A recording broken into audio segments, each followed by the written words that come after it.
안녕하세요. 결혼 3년차의 30대 초반 여자입니다.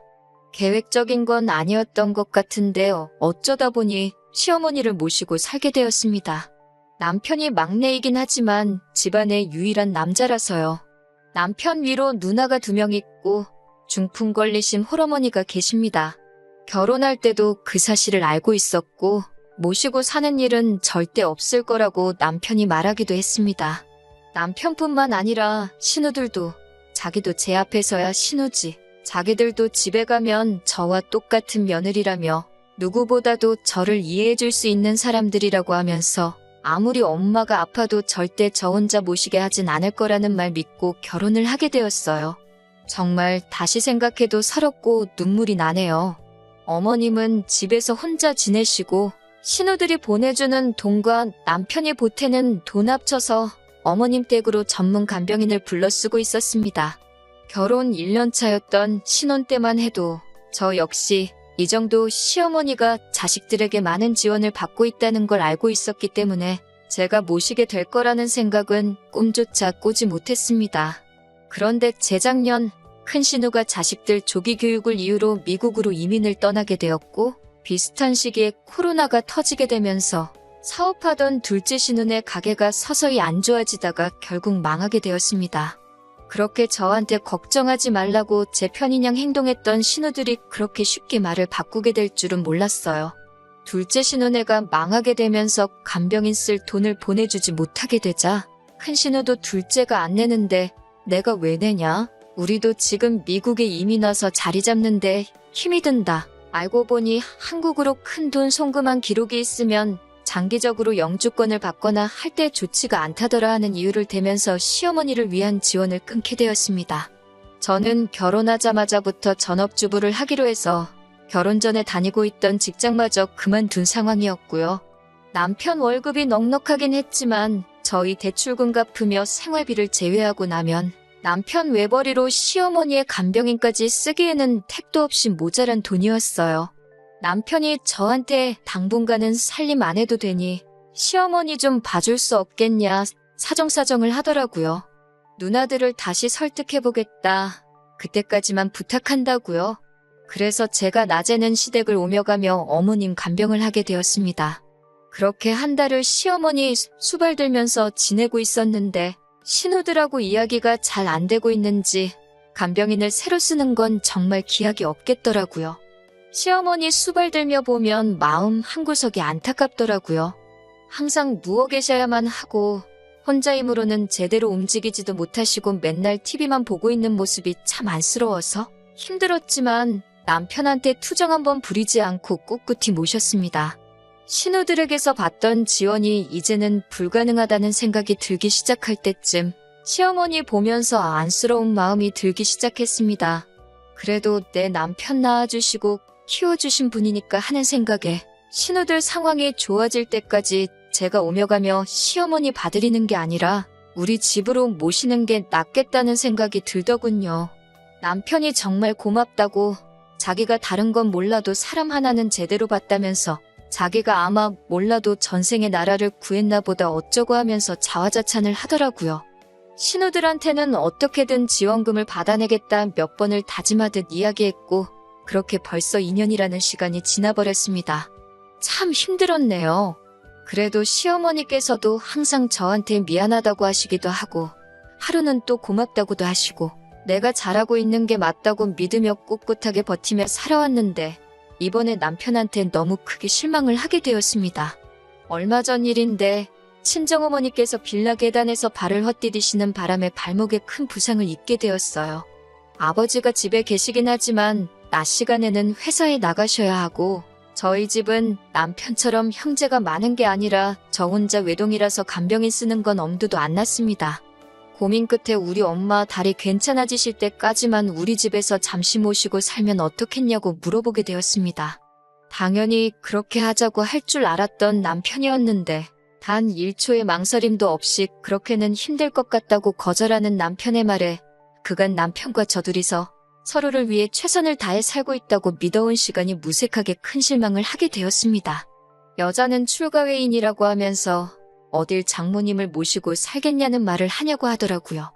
그렇게 가부장적인 면이 있는지도 몰랐고 시어머니 모시면서 살림하는 저의 부탁을 그렇게 무자르듯 단칼에 베어버리는 모습은 상상도 해본 적이 없어요. 저도 화가 나서 내가 여태껏 당신 어머니 2년 동안 그 어떤 보상도 바라지 않고 마음으로 우러나와 모셨다. 당신 어머님 똥오줌 한 번이라도 받아본 적 있느냐고. 다리 다쳐 집에서 혼자 화장실도 제대로 못 가시는 친정어머니가 지금 당신 어머니랑 상황이 다를 게 뭐가 있냐고 따졌습니다. 시어머니처럼 몇 년을 모시고 살겠다는 것도 아니고 혼자서 생활이 가능해지실 때까지 잠시만 우리 집에서 함께 지내자고 하는 건데 당신 보고 수발 들라고 부탁하는 것도 아니고 내가 알아서 하겠다는데 생각도 안 해보고 그렇게 단칼에 거절할 수 있느냐고요? 처음에는 어떻게 사위와 장모가 한 지붕에서 살 수 있겠냐고 발악을 하던 남편도 제가 조목조목 따져 물으니 나름 몇 가지 이유를 설명하더라고요.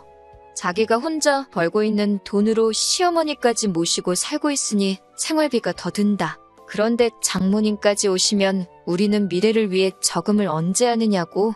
장인어른이 간병비하라고 우리에게 돈을 보태주실 것도 아니지 않느냐고 하더라고요.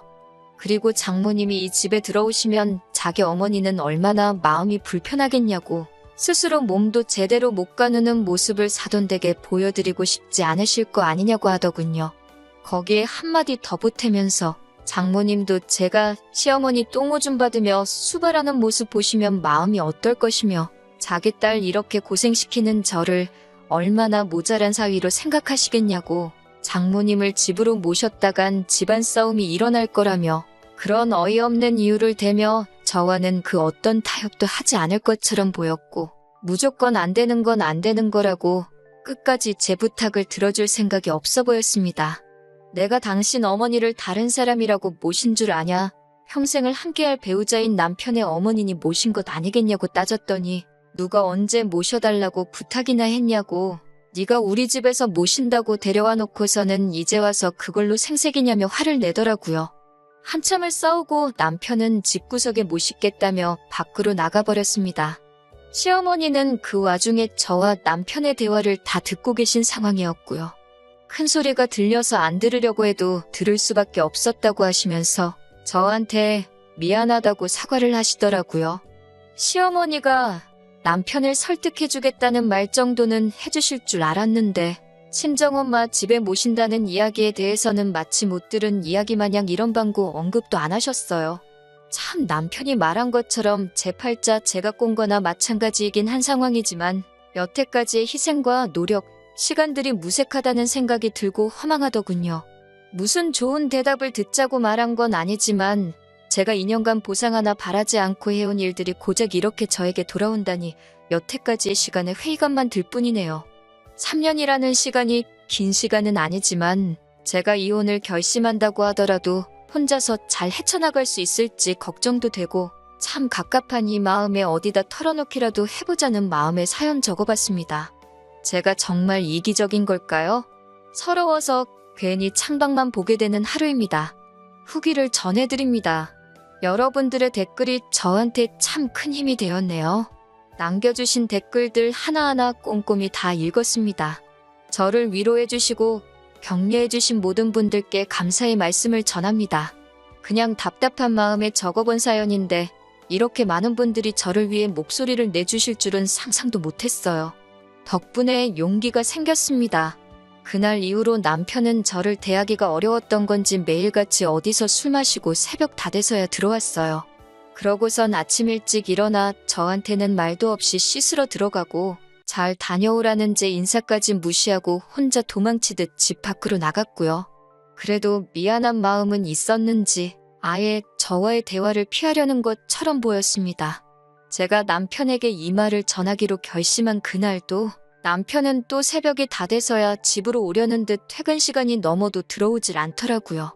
그래서 편지 하나 남겨놓고 짐 챙겨서 친정으로 향했습니다. 편지에는 나는 우리 어머니 모셔야 하니 친정에 가보겠다고 그동안은 당신 어머니는 당신이 직접 모시라고 적어놨어요.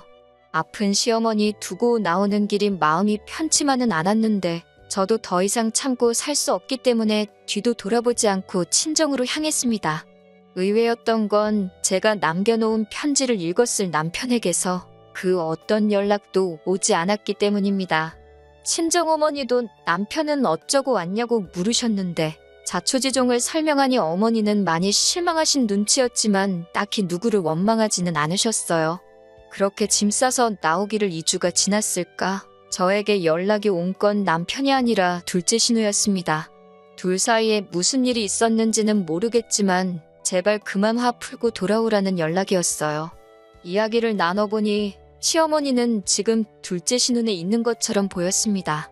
남편이 제 편지를 읽고 저한테 사과하기에는 자존심이 상했는지 급한 대로 시어머니를 둘째 신우에게 부탁한 상황이었나 봐요.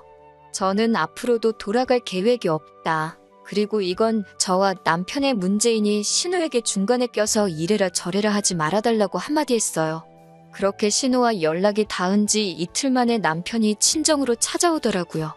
찾아와 놓고 하는 말이 자기가 제 고집에 졌다고, 이제 두 손 두 발 다 들겠다고, 친정어머니와 한동안 같이 지내는 거, 이제 자기도 더 이상 뭐라 하지 않을 테니 돌아와 달라고 하더라고요. 이제 와서 잘못했다 말하기에 너무 늦은 거 아니냐고 웃기는 소리 하지 말라고 했어요. 곧 이혼소송도 준비할 테니 이제 당신 부모는 당신 손으로 직접 모시라고, 더 이상 아픈 남의 어머니 모시기 위해서 내 어머니를 등질 생각 없다고 한마디 했습니다. 시모 모시고 산 2년간 제가 무슨 불만이라도 말한 적 있냐고. 불만 한마디 말한 적 없는데 신우는 다른 사람도 아니고 자기 어머니를 2주 만에 포기하지 않았느냐. 그것만 봐도 나는 이제 할 만큼 한 것 같으니 이제 그만 여기서 갈라서자고 말했어요. 남편은 지지 않고 콧방귀를 뀌면서 친정으로 제 발로 나간 주제에 무슨 이혼을 논하느냐 하더라고요. 말도 없이 시어머니 저버리고 친정으로 달아난 저에게 이혼의 책임이 있으니 자기도 맞소송을 하겠다고 자기한테 위자료 줄 준비나 하고 있으라고 하더군요. 시어머니는 저한테 위자료 받아서 그 돈으로 간병인 써서 모셔야겠다고 하면서요. 솔직히 그때 겁이 많이 나기는 했어요. 제가 제 발로 집을 나왔는데 이혼소송에서 불리하게 적용될 거라는 남편 말이 틀린 말이 아닌 것만 같아서. 그래도 이렇게 큰 결심을 했는데 재판 결과가 겁이 난다고 꼬리를 내리고 그 집구석으로 돌아가고 싶지는 않았습니다. 그런데 오히려 법원에서는 별거의 이유에 남편의 책임이 크다는 판결을 내려주더군요. 오랫동안 시어머니를 간병하고 애써온 저에 대한 배려가 없는 남편에게 파탄의 책임이 더 크다는 판결을 내려주었습니다. 남편이 제게 으름장처럼 해놓은 말과는 다르게 파탄 사유는 제가 아닌 남편에게 있다는 판결이었습니다. 말인즉슨 제가 위자료도 청구할 수 있었다는 거예요. 거기에 여태껏 시어머니 모시며 가사일 해온 부분도 인정을 받아 많지는 않지만 재산분할까지 받게 되었어요. 현재는 이혼이 완료된 상태고요. 소송 이후에도 신우들에게 너무한 것 아니냐, 여태 우리 엄마 수발 들었는데 너는 정도 없냐는 말을 듣기는 했지만 저는 충분히 할 만큼 그 이상을 했다고, 오히려 자식된 도리로 자신들을 낳아준 부모를 먼저 저버린 게 누군데 누가 누구한테 큰 소리냐며 따지니 신우들도 아무 말도 못하더군요. 이러나 저러나 시어머니는 저 때문에 몸도 불편하신데 마음의 상처를 받으셨겠지요. 하지만 남편이 저에게 자식된 도리를 강요한 만큼 남편도 저를 위해 자식된 도리를 해줬다면 일어나지도 않았을 일이라 생각하기에 그 부분에서 제가 양심의 가책을 느낄 이유도 없다고 생각합니다. 남편은 자기가 뿌린 씨앗을 거두게 된 거고 저는 거기에 일말의 책임조차 질 이유가 없다는 거예요. 댓글 남겨주신 분들이 저에게 용기를 보태주지 않으셨다면 저 혼자서는 절대 해내지 못할 일이었던 것 같습니다. 3년이란 헛된 시간을 남의 부모에게 효도한 만큼 제 남은 인생은 저희 부모님을 위해 효도하며 살아가려고 합니다. 다시 한번 여러분들께 감사드립니다. 다음에는 이런 사연 적는 일 없는 게 더 좋은 거겠지요? 그렇게 될 거라 생각하고 이렇게 저는 이만 물러나도록 하겠습니다.